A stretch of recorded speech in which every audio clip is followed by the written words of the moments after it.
अल्लाह मोमिनों के दिलों को सही और पक्की बात से दुनिया की जिंदगी में भी मजबूत रखता है और आखिरत में भी रखेगा।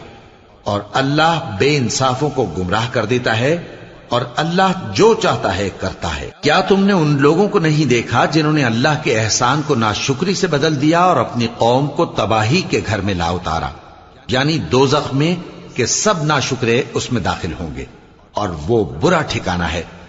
और उन लोगों ने अल्लाह के शरीक मुकर्रर किए कि लोगों को उसके रास्ते से गुमराह करें।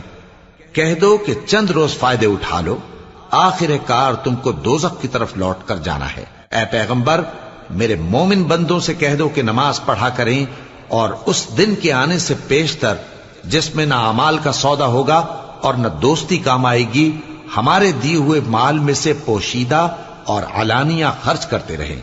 अल्लाह ही तो है जिसने आसमान